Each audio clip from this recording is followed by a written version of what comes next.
Meu nome é Débora, o meu grupo é composto pela Ana Clara, Maria Eduarda e pelo Pedro. Eles apresentam um artigo sobre medicamentos naturais derivados de plantas para o manejo da depressão e uma visão geral sobre mecanismos de ação. Primeiro, ele fala sobre alguns conceitos.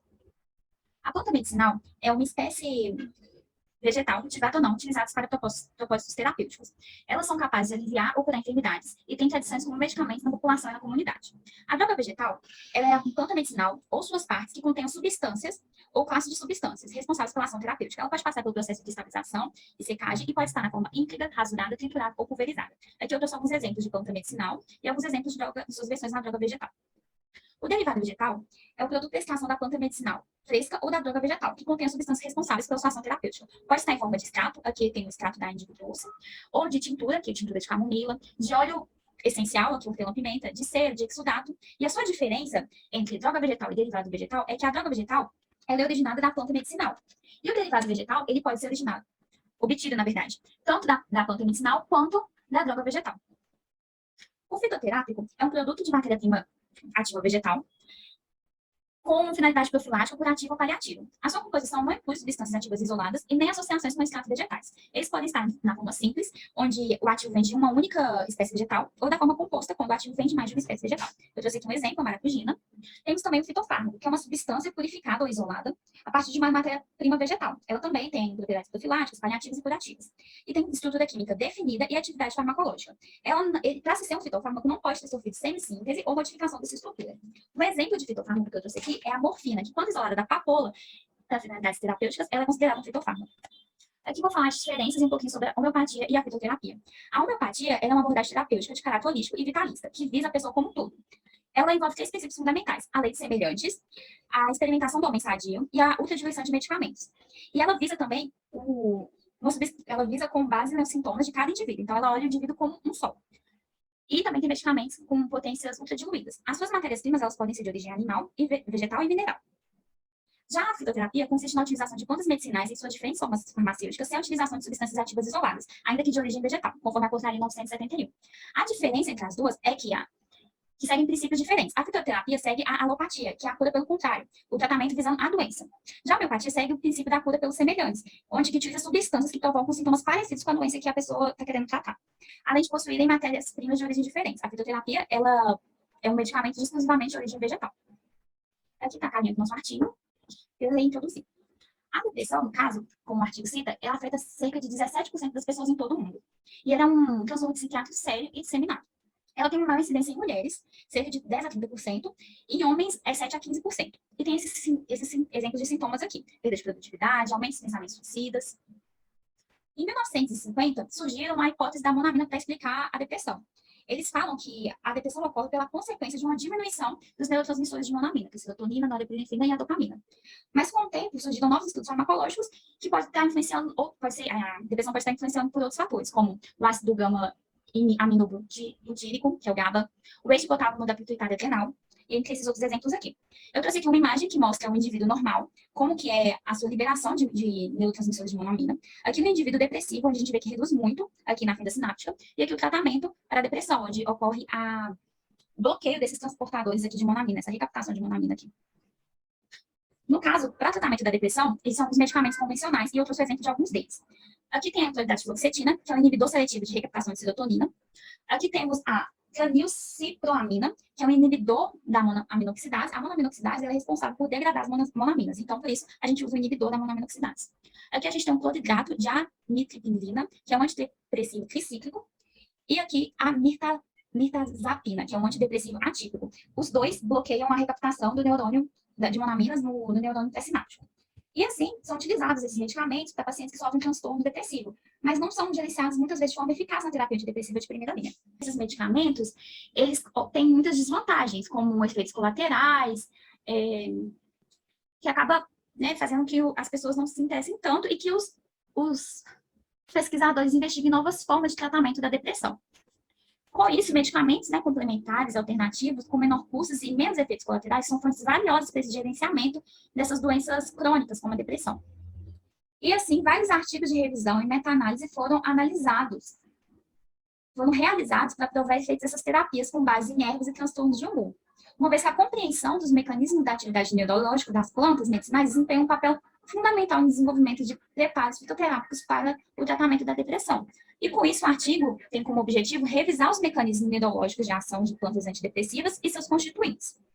Aqui está mais ou menos o design do estudo. Eles buscaram bancos de dados como PubMed, ScienceDirect,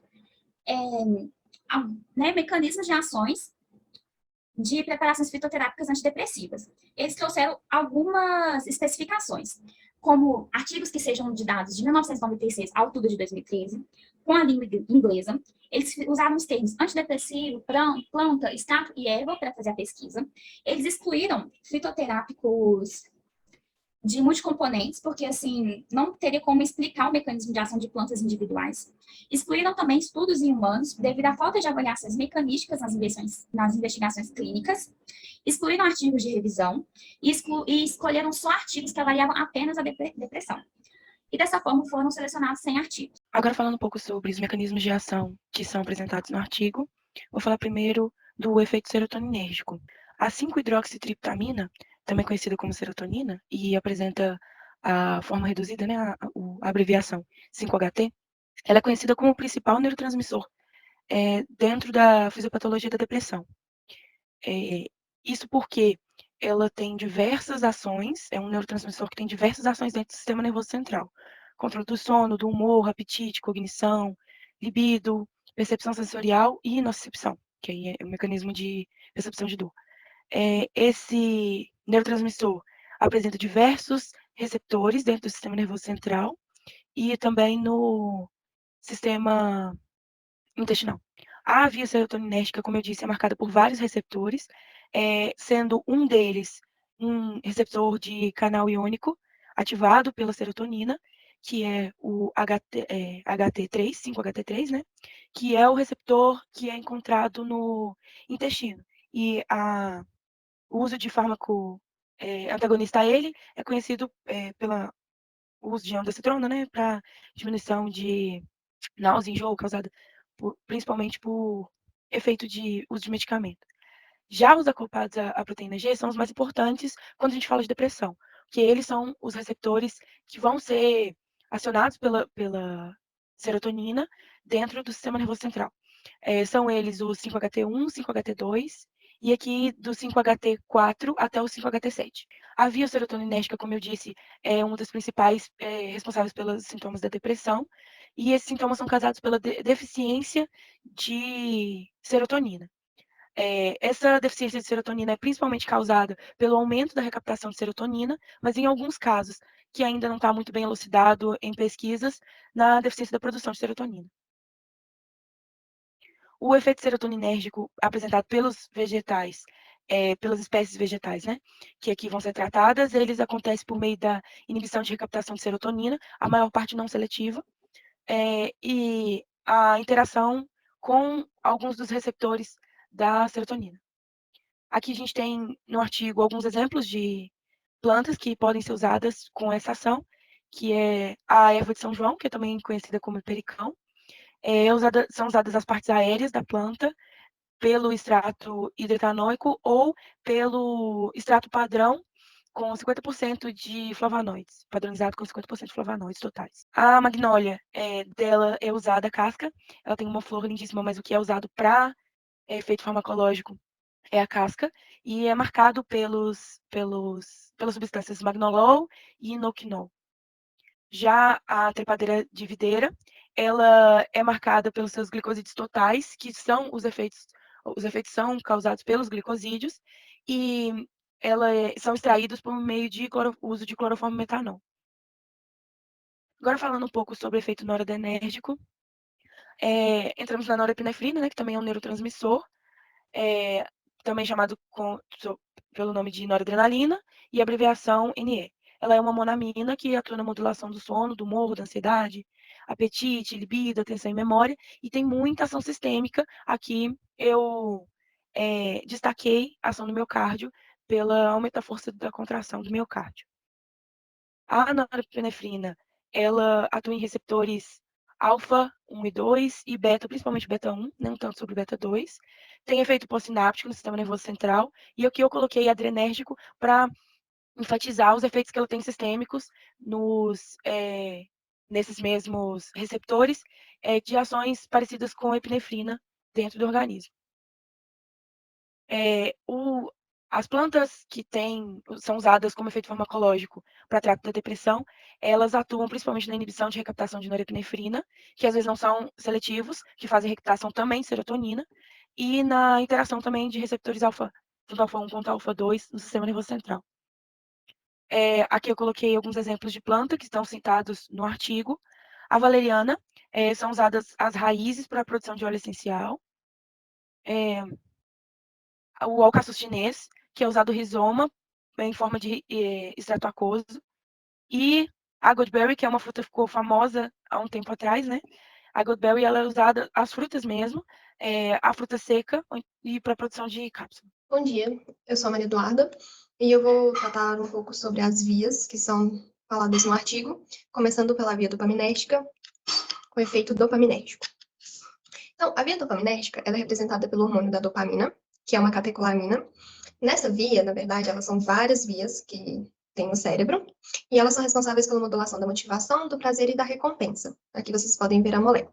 Então, retomando de modo geral, para explicar um pouco, relembrar, a dopamina, ela é sintetizada a partir da tirosina, que é transformada em L-DOPA e depois forma-se a dopamina.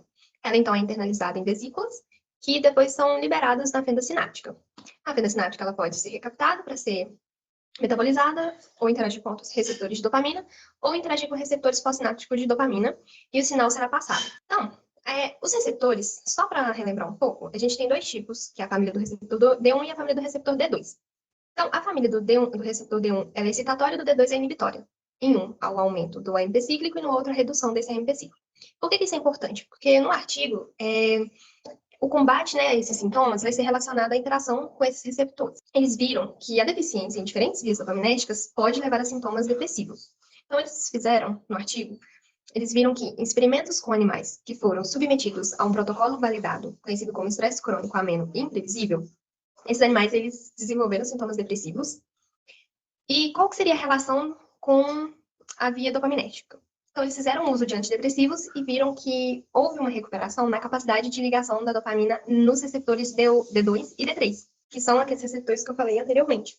Então, dessa forma, eles propuseram um mecanismo dos fármacos antidepressivos, então, no caso, os fármacos, que seria por meio da elevação da dopamina em partes críticas do cérebro. Então, essa parte aqui é mais para estabelecer essa relação da via dopaminérgica com os sintomas depressivos. Depois, eles tentaram ver qual seria as espécies vegetais que também teriam efeitos dopaminérgicos que ajudariam na redução desses sintomas de depressão.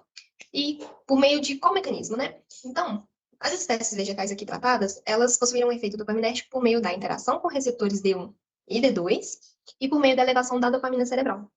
Começando pela Rosmarinus officinalis, que também é conhecida como alecrim, foram feitos extratos hidroetanólico e extrato hexânico da parte aérea da planta, aqui, vocês podem ver a imagem dela. A cúrcuma longa, conhecida como açafrão da terra, foram feitas formulações de curcumina solúvel em água, na parte do rizoma, aqui uma imagem também. E a Tabebuia avellaneda D, também conhecida como IP roxo, seu nome popular, foram feitos extratos etanólicos da casca da planta. Depois, eles trataram também do efeito GABAérgico, que é a via por meio da via GABAérgica. Então, retomando um pouco sobre essa via, ela é representada pelo ácido gama-aminobutírico, também chamado de GABA. Ele é um aminoácido inibitório e ele atua na regulação do comportamento, do sono, da aprendizagem e da memória. Os receptores dessa via são o GABA-A e o GABA-B. O GABA é ionotrópico e o GABA-B é metabotrópico. E aqui a representação do GABA. Ao lado, vocês podem ver como que é feito gerado esse efeito inibitório. Eles podem ser por efeitos diretos e indiretos. Os diretos são a abertura de canais de cloreto com o influxo do cloreto. Também por meio de efeitos indiretos, com a abertura de canais de potássio, com o influxo do potássio. E fechamento dos canais de cálcio. Isso hiperpolariza o neurônio, sendo difícil ocorrer a despolarização. Então, eles viram que faltaram ensaios clínicos para avaliação do papel no GABA nos transtornos de humor. Então, a teoria aqui tratada com a relação do GABA com a depressão seria que nos modelos animais de depressão, eles verificaram um baixo nível de conteúdo de GABA no cérebro.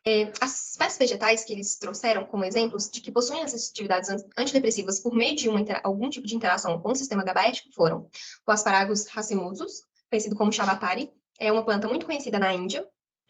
Foram feitos extratos metanólicos da raiz dessa planta. Aqui também a Cida tiage, que também é uma espécie vegetal muito comum na Índia. Foram feitas diferentes frações do extrato etanólico da fruta dela. E, por fim, a Etiosmum brasiliense, que é conhecida como o seu nome popular cidreira do mato, também tem outros nomes, é feito o extrato etanólico das folhas dessa planta. Então, aqui, todas essas plantas, algumas não têm só os efeitos, por exemplo, aqui da via GABAérgica ou dopaminética, pode também ter ação em outras vias, como a serotoninética, glutamatérgica, mas esses são os principais exemplos tragos para cada uma das vias. Agora sobre o perfil de segurança e interação. Então já é conhecido que os antidepressivos convencionais, eles possuem vários efeitos adversos no sistema cardiovascular, como antimuscarínico, no sistema nervoso central, no trato gastrointestinal e outros. Já alguns antidepressivos à base de plantas, e aqui a gente vai falar da erva de São João, possuem, em geral, uma menor ocorrência de efeitos adversos em terapias de monofármaco, né, usando apenas esse medicamento. Mas tem uma maior ocorrência de interações medicamentosas também com alimentos. Aqui tem 2 exemplos, que é a indução do citocromo P450 com foco nessas enzimas, e isso acontece por causa de um componente da erva de São João chamado hipertrofina. E também temos a síndrome da serotonina. Quanto à indução do citocromo, as classes de medicamentos as classes de fármacos que forem metabolizadas por essas enzimas terão sua biotransformação acelerada. Isso significa que os níveis terapêuticos estarão mais baixos.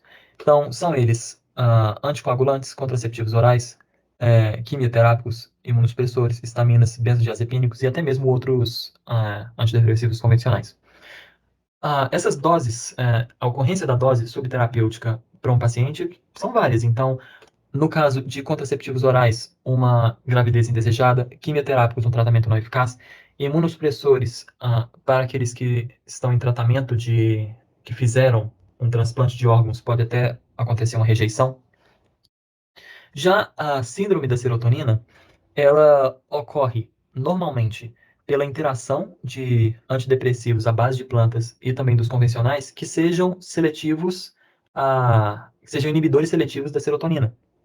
Essa ocorrência pode levar ao aumento da atividade serotoninérgica.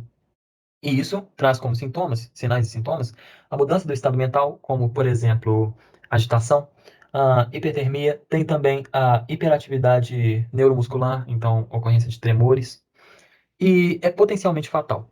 A principal ocorrência dessa síndrome é a interação medicamentosa. Já agora discutindo e fazendo as conclusões, a gente pode dizer que depois de ver esse vídeo todo e também de conhecer o trabalho, que fitoquímicos têm sim a função de antidepressivos e que o mecanismo de ação deve ser bem elucidado. Então, para alguns deles, o aumento da síntese de dopamina e a diminuição da sua recaptação, o aumento da síntese de serotonina e a diminuição da sua recaptação, o aumento da síntese de noradrenalina e a diminuição da sua recaptação, tem também função nos receptores GABA-B, o aumento da síntese gênica de BDNF, então o estímulo da síntese desse gene. Temos também a diminuição dos hormônios ACTH e CRF, inibidores da MAO e outros. Então, com isso, a gente pode dizer que os antidepressivos à base de plantas, eles possuem menos efeitos colaterais em monoterapia, de fato, só que eles vão possuir uma certa incidência de interações medicamentosas com aquelas classes que a gente viu. Hoje em dia, tem se pensado muito sobre o uso de antidepressivos convencionais com os antidepressivos baseados em plantas, mas são necessários mais estudos, como, por exemplo, pela ocorrência da síndrome da serotonina. Então, mais estudos devem ser feitos antes de tornar isso mais popular. Também é necessário elucidar os mecanismos de ação para que nós possamos comprovar também a eficiência e a segurança e nunca esquecer da medicina baseada em evidência. E essas são as nossas referências. Obrigado.